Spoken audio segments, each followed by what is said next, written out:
The recommended amount of caffeine intake per day is 400 milligrams of caffeine, which is about 4 cups of coffee. This means that if you consume below the average recommended amount of caffeine daily, you do not need to think about quitting, right? Well, this couldn't be further from the truth. According to studies by Johns Hopkins University, if you drink 1 or more cups of coffee a day, you'll develop a caffeine dependence. Now, what are some indicators of caffeine dependence? It includes getting a headache if you skip your coffee, becoming irritable before your first cup of coffee, difficulty concentrating without your first cup of coffee, increasing your cups of coffee over time, and often feeling jittery and on edge. Now, quitting caffeine consumption is no joke, which is why it is important to know exactly what happens to your body when you stop caffeine consumption. On the first day, you'll typically feel the beginnings of withdrawal about 12 to 24 hours after your last caffeine intake. The most common symptom is a headache, and headaches occur in about 50% of cases. These headaches are usually located on both sides of the head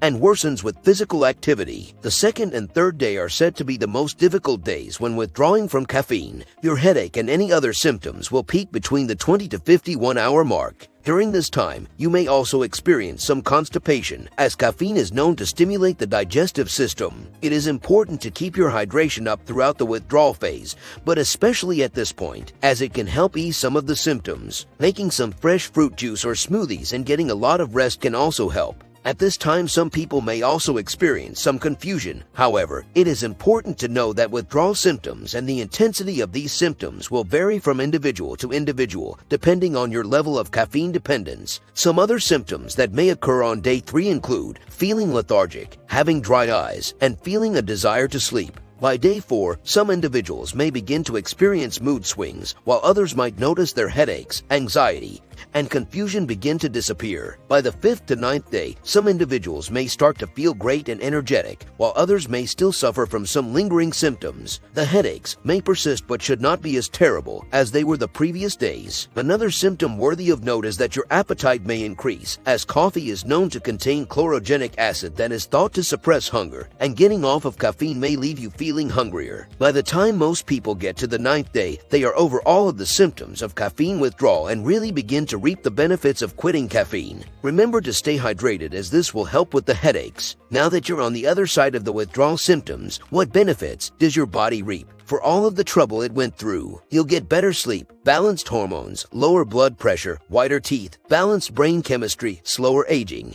and more efficient absorption of nutrients. Did you know that if you're not a caffeine drinker, your body may absorb some nutrients better than those who drink coffee? The tannins in caffeine can possibly inhibit some of the absorption of calcium, iron, and B vitamins. This can be especially true for those who have a very high caffeine intake, imbalanced diet, or are older in age. Now, consuming no caffeine at all can help ensure you're getting all of the nutrients possible from your diet.